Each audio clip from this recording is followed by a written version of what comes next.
샬롬 할렐루야. 창세기 24장 1절에서 4절이요. 아브라함이 나이가 많아 늙었고 여호와께서 그에게 범사에 복을 주셨더라. 아브라함이 자기 집 모든 소유를 맡은 늙은 종에게 이르되 청하건대 내 허벅지 밑에 네 손을 넣어라. 내가 너에게 하늘의 하나님 땅의 하나님이신 여호와를 가리켜 맹세하게 하노니 너는 내가 거주하는 이 지방 가나안 족속의 딸 중에서 내 아들을 위하여 아내를 택하지 말고 내 고향 내 족속에게로 가서 내 아들 이삭을 위하여 아내를 택하라.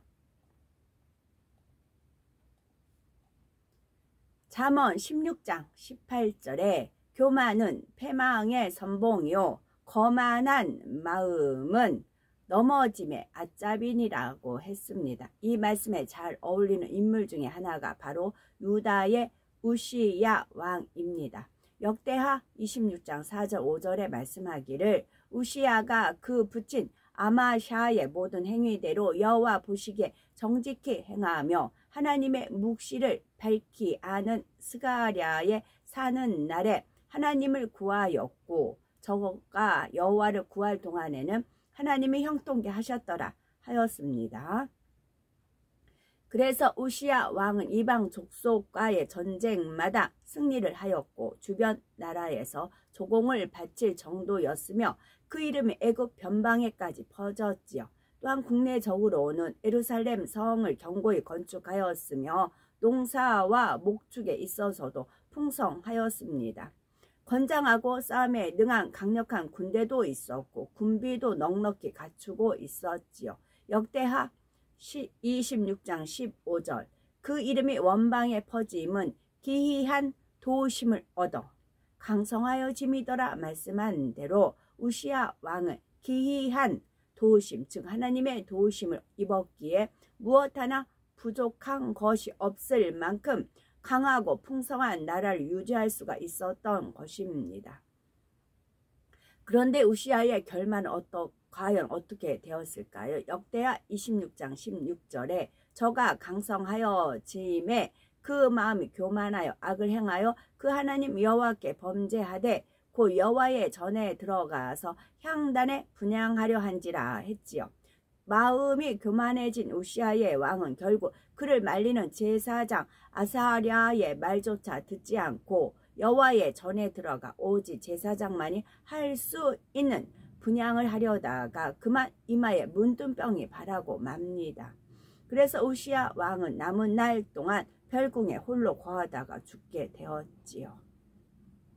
만약 우시야 왕이 처음 가지고 있던 마음이 변하지 않고 하나님의 뜻 가운데 거했다면 그는 계속해서 하나님의 도우심을 입었으므로 유다 역사에 있어서 좋은 왕으로 평가받을 수가 있었을 것입니다. 그런데 힘이 생기고 권세가 주어지게 되니 이내 마음에 있던 교만이 드러나면서 하나님 앞에 범죄하게 되었다는 사실이죠. 이는 꼭 우시야 왕의 경우만이 아닙니다. 흔히 교만이라고 하면 남들 앞에서 자신을 드러내려고 하거나 높아지고 자랑하려는 것으로만 생각하기 쉬운데 교만이 문제가 되는 것은 이러한 모습 때문만은 아닙니다. 더 큰 문제는 교만이 바로 다른 범죄로 연결되기 때문이지요. 교만한 마음이 있기 때문에 예전에는 차마 생각지도 못했던 것을 오히려 신앙의 경륜이 더해지면서 하나님 앞에 행하게 되는 경우가 있다는 사실입니다.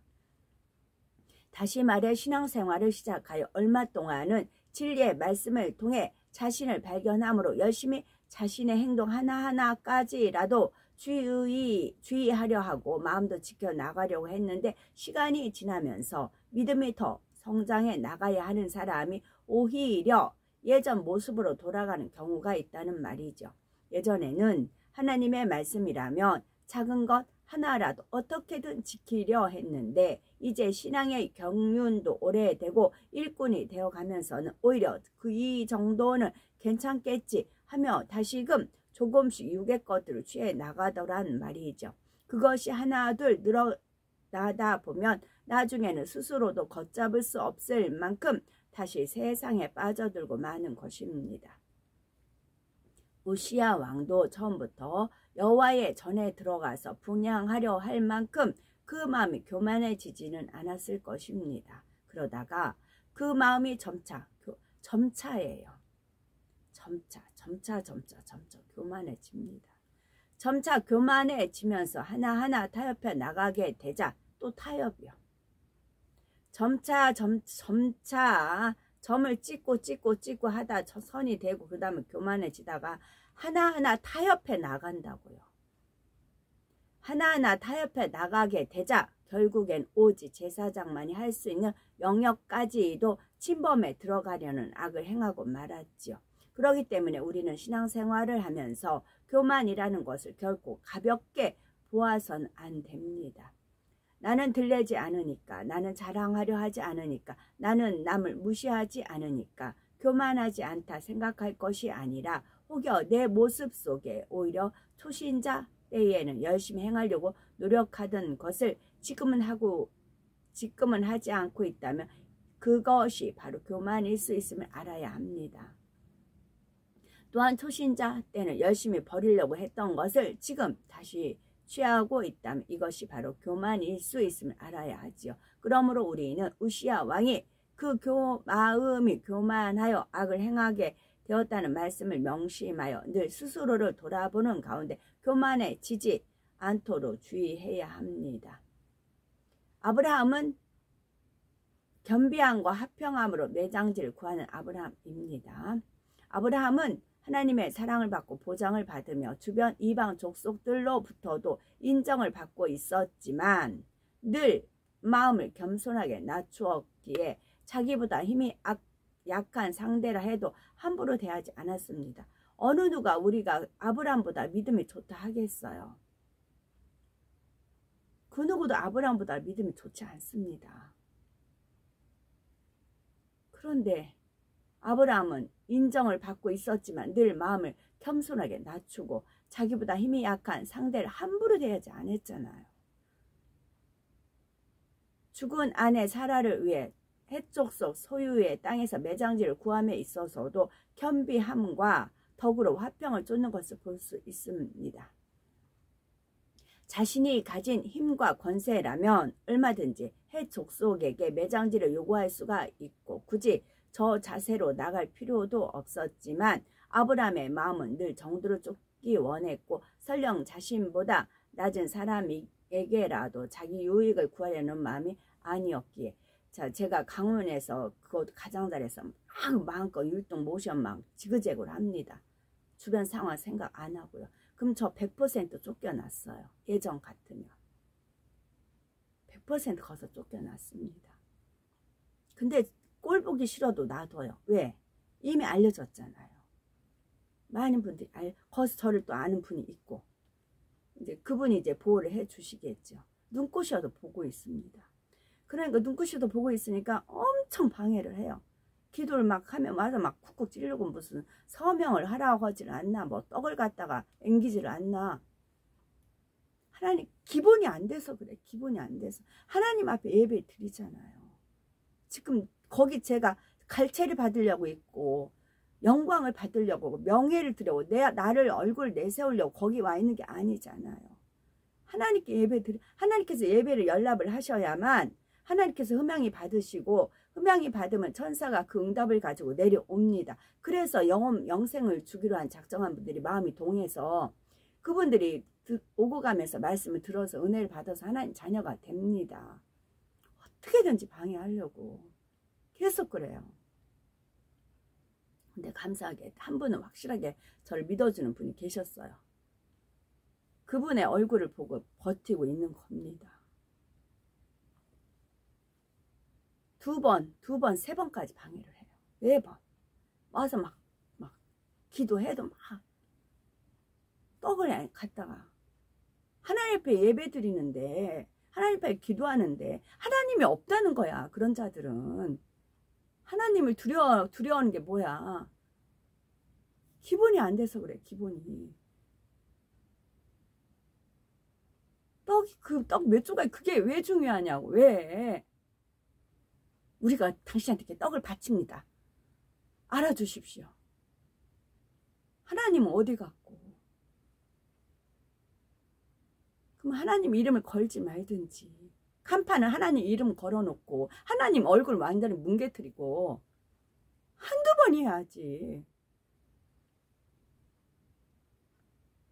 그래도 하나님 한 영혼이라도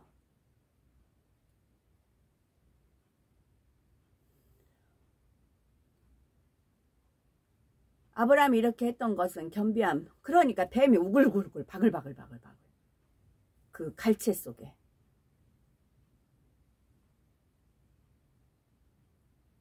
아브라함이 이렇게 했던 것은 겸비한 마음도 있었을 뿐만 아니라 사람 마음의 속성을 잘 알기 때문이기도 합니다. 아브라함은 해족 속 중에 에브론이라는 사람의 소용지에서 매장지를 얻고자 했는데 에브론은 이러한 아브라함의 의중을 전해 듣게 되지요. 그러자 10절 11절에 때에 에브론이 해족 속 중에 앉았더니 그가 해족 속 곧 성문에 들어온 모든 자에 듣는데 아브라함에게 대답하여 가로되 내 주여 그리 마시고 내 말을 들으소서. 내가 그 밭을 당신께 드리고 그 속의 굴도 내가 당신께 드리되 내가 내 동족 앞에서 당신께 드리오니 당신의 죽은 자를 장사하소서 했던 것입니다. 아브라함을 향해 주라 부른다는 것은 에브론 역시 아브라함이 어떤 존재인지를 알고 있었고 그에 비하면 에브론 자신은 얼마나 미약한 존재인지를 알 수 있게 해주지요. 그러니 에브론은 아브라함이 원하는 그 땅을 주겠다고 동족들이 보는 앞에서 공개적으로 말하고 있습니다. 이 말만 보면 아브라함에게 거저 주겠다는 의미 같고 아브라함을 섬기겠다는 의미 같지요. 그러나 아브라함은 사람의 마음을 알기에 13절에 당신이 합당히 여기면 청컨대 내 말을 들으시오. 내가 그 밭값을 당신에게 주리니 당신은 내게서 받으시오. 내가 나의 죽은 자를 거기 장사하겠노라 합니다. 끝까지 정당한 값을 주고 사겠다고 말하지요. 이제 제가 이렇게 그런 것을 하면은 저는 안 가고 싶어요. 그러면 주님은 어떻게 역사 하시는지 아세요? 저는 안 가고 싶어요. 그러면 어제 갔다 오자마자 찬양 집회에 참여하면서 다음 주 입을 옷을 만들었어요. 원단은 이제 미리 가서 그때 끊어놓은 거 있어요. 그러니까 어제 옷을 만들었어요. 다음 주 입고 갈 옷을 만들었어요. 어제. 그러면 그걸 떠올려주세요. 다음 주 가려고도 옷을 만들지 않았느냐. 너 그 옷 입고 가야 되지 않느냐. 그렇게 하세요. 주님하고 아버지는. 저도 부하가 나는 겁니다. 그런 상황이 되니까. 안 가고 싶죠. 그러면 미리 옷을 그냥 이제 이런 마음인 건 몰라서 이런 꿈을 꾼 적이 없잖아요. 그러니까 갔다 와서는 많이 이제 불미스러운 것도 있지만 그래도 찬양 이제 들으면서 옷을 뜨륵 만들었어요. 오자마자 찬양 집회 참여하면서 그래서 옷을 만들어서 딱 이제 걸어놨어요. 그리고 나서 꿈을 꿨어요. 정체를 알았어요. 안 가고 싶죠. 그러면은 제 마음을 도닥으시면 옷을 만들지 않았느냐. 곧 입고 가야 되지 않느냐. 그러세요. 순종하라고. 예, 그럼 순종을 하죠. 제가 전에는 이런 말을 내놓고 안 해요. 그러나 깨우친 분들이 있기 때문에 돌이킬 수 있는 분들이 있기 때문에 이미 이는 주사위는 던져졌다니까요. 영생을 취하지 않기로 본인들이 자처하든지 영생을 취하고자 하든지 그거는 본인들 자유의지입니다. 이미 거기서도 딱 나오는데 우리 그 국회도는 그분이 또 권사님 계셨더라고요. 그 권사님 와서 또 일부러 이렇게 아는 체 해 주시더라고요. 제가 몇몇 분 아는 분들 계시더라고요. 그래서 한 영혼이라도 구원코자 해서 갑니다. 저 의지라면 저는 안 가요. 그러니까 근데 가야 되기 때문에 일부러 옷을 만들게 하세요. 제가 요즘은 아주 제 있는 것 많이 말씀을 드립니다. 왜 많은 분들이 더 영으로 이거를 교훈을 삼아서 영으로 온영으로 더 깊이 들어갈 수 있는 그런 발판이 되고 또 김 목사님 천국지옥 간증 있잖아요. 집 오픈돼서 이제 되어 있는 거 있고 확실한 증거가 있기 때문에 흔들리지 마시라고 제가 말씀을 드리는 바입니다.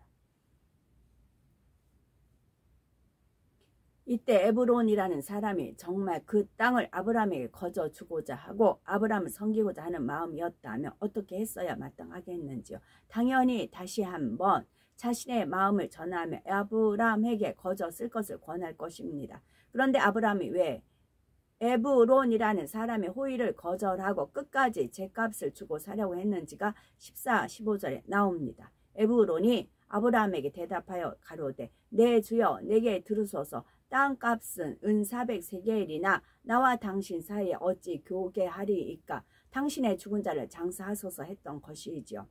에브론이라는 사람은 말로는 거저 주겠다고 하면서도 값을 쳐주겠다는 아브라함의 말에 이처럼 슬쩍 땅값을 흘리는 것을 볼 수가 있습니다. 말로는 어찌 교개하겠냐고 하지만 만나 안 만나 서로 견주어 보는 것이 교개랍니다. 속마음은 결국 장사를 하려는 것임을 알 수가 있지요. 아브라함이 몇 마디 대화를 해보니 이처럼 속마음이 드러나더라는 것입니다. 그러니 이러한 속마음은 이미 간파하고 있던 아브라함이 어찌 섣불리 그 땅을 거저 받을 수 있겠습니까? 만약 거저 받았다 해도 훗날에 그로 인해 문제가 생길 수 있으니 아브라함은 아예 그러한 문제가 생기지 않도록 원천적으로 문제의 소지를 없앴던 것이죠. 우리가 사업을 하든지 무엇을 해도 내가 욕심을 품지 않고 정도를 걸을 때는 사기를 당할 이유도 없고 속임을 당할 이유도 하나도 없습니다. 내가 어떤 욕심을 품기 때문에 정도에서 위배되게 했기 때문에 사기도 당하는 것이고 속임수도 당하게 되는 것입니다. 정도를 걸으면 하나님께서 지켜주시겠지만 그러나 또 속임을 당하게 되는 이유도 없게 되는 것이죠. 진짜 제 아침에 그 꿈꾸고 이렇게 하면서 인간들한테 질렸다. 사람들한테 진짜 질렸다. 그 소리가 절로 나왔어요. 진짜 지긋지긋하다. 지긋지긋하다는 표현이 나오죠. 지긋지긋하다. 이제 막 지긋지긋하다. 가는 곳마다 지긋지긋하다.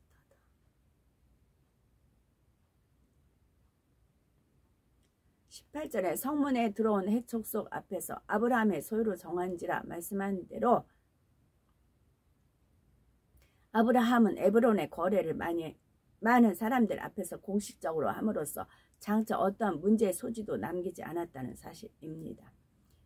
우리는 이 말씀을 통해서 우리 내 자신을 한번 돌아보아야 되겠습니다. 아브라함은 그 마음에 사심이나 욕심, 자기 유익을 구하는 마음이 없었기 때문에 상대의 마음까지 간파하는 지혜가 올 수가 있었습니다. 자, 보세요. 아브라함은 그 마음에 사심, 욕심, 자기 유익을 구하는 마음이 없었기 때문에 상대의 마음까지 간파하는 지혜가 오는 겁니다.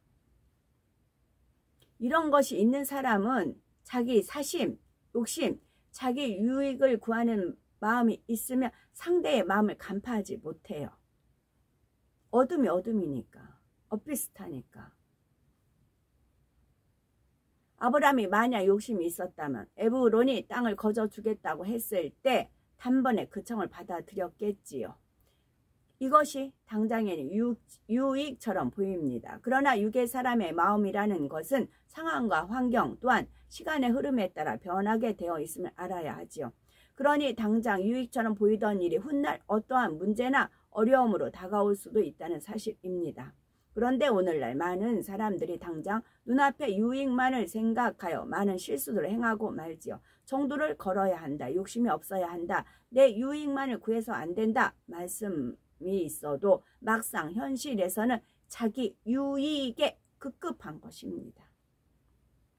그러니 누가 조금만 미혹해도 그 미혹에 넘어가 버리고 말지요. 예를 들어서 여기에 투자하면